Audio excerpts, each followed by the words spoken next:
Welcome back to the Mojave, everybody. Welcome back to New Vegas, where today we're going to be taking a look at three kind of unique weapons. These are all going to be the thrown fire weapons that you can get.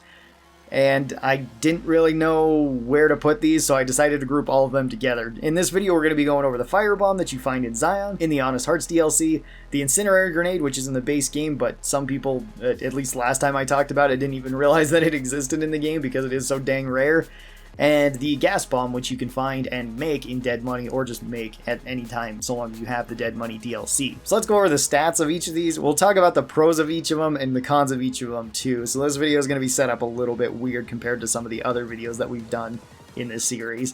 So let's talk about the firebomb first. The firebomb you're going to find throughout Zion. The white legs can have it and they can chuck this at you.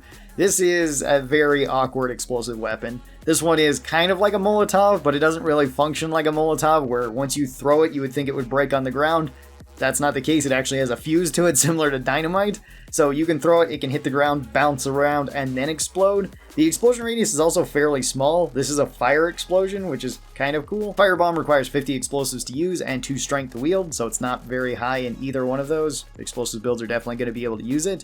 This deals 1 damage on direct hit, then 20 damage from the actual explosion going off, and then 4 damage for 8 seconds over that course of time because of the fire burning on enemies. That's okay damage. It's not particularly high, but it's alright.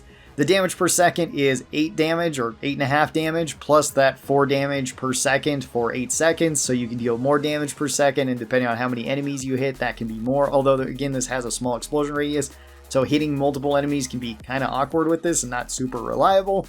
This has a big old 0 for crit damage, like most thrown explosives, has a 1x crit modifier, which doesn't matter if you can't hit crits, costs 24 action points, which this one is probably one of the few explosive weapons I would highly recommend you use in VATS, because this weapon is very, very awkward to use outside of it. At least in VATS, your person will usually hit this on an enemy and it will just get stuck to the enemy while it explodes.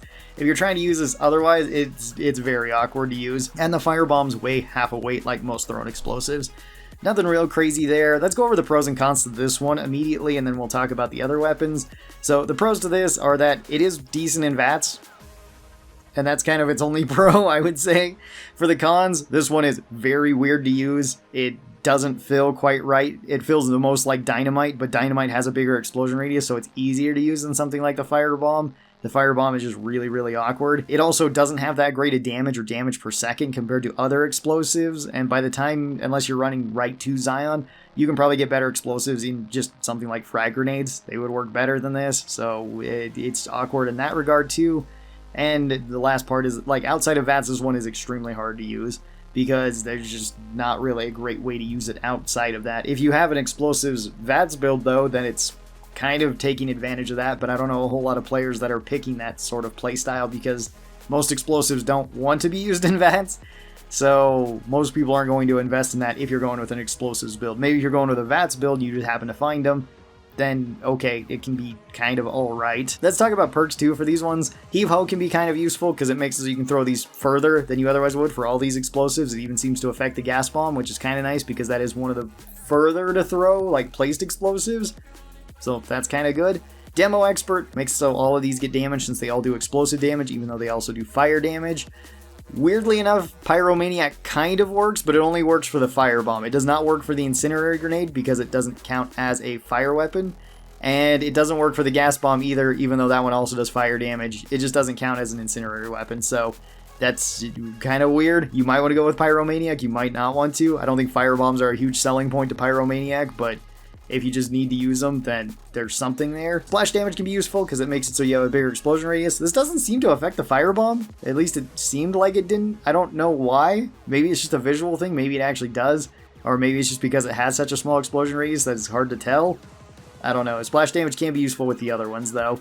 And then hit the deck makes so you take less damage from explosive weapons going off, which can be useful because you can injure yourself with these. Not so much the firebomb, since usually you're not going to take the explosion from it, but you might take the fire damage from it and deal damage to yourself over time. But the incendiary grenade and the gas bomb, they can help out a little bit more. For a tier list rating for the firebomb, I would put this actually very low. I'd put it into F tier. I think it's one of the worst thrown explosive weapons in the game. Outside of VATS, it's just miserable to use. Inside of VATS, it's okay, and it can be useful against smaller enemies.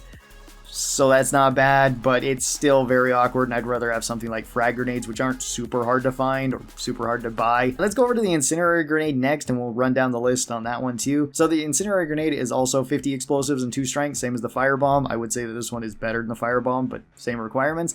This one deals 1 damage on direct hit, then 50 damage from the explosion, then 6 damage from the fire for 15 seconds. So it has the longest burn out of any of these weapons and deals the most amount of damage with its fire.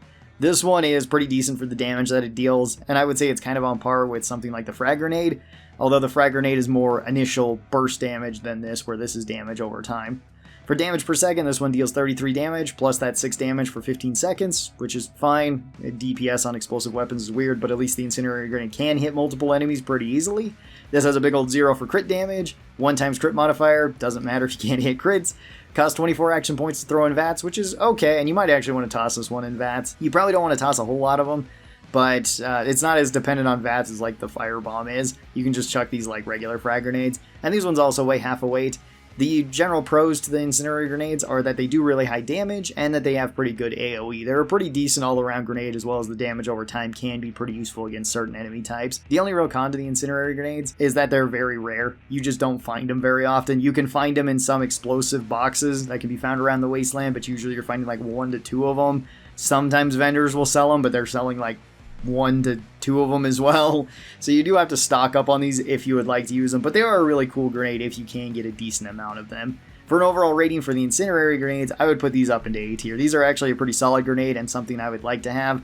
They're basically on par with something like frag grenades in my opinion, even though I'd probably end up using frag grenades more often.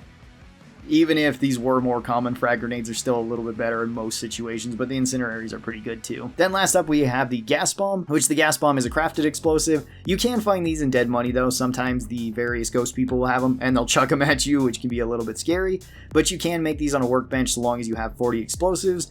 This requires 1 duct tape, 1 pilot light, 1 scrap electronic, and 1 sensor module, which are very common items to find throughout the wasteland. And having 40 explosives on just about any character isn't that uncommon, so making these is pretty easy most of the time. The gas bombs are kind of one of those weird weapons that requires a weird amount of stats. This is 40 explosives, the same that it would take to make them as to wield them.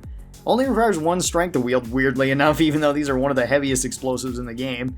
This deals 1 damage on direct hit, so if you hit something with it, it'll go off, but if you hit something directly, you're probably going to blow yourself up because this is a placed explosive similar to a mine, and it works very similar to a mine. This does 80 explosion damage, and then it does 2 damage for 5 seconds with fire damage after that. This deals 26 damage per second with 2 damage for 5 seconds because of the fire afterwards, so it can do a little bit more, and if you're hitting multiple enemies, you can burn them a little bit more. Has a big old 0 for the crit damage, like most explosives, a 1 times crit modifier. Costs 24 action points, the same as most explosives. These weigh 5 weight to carry around each.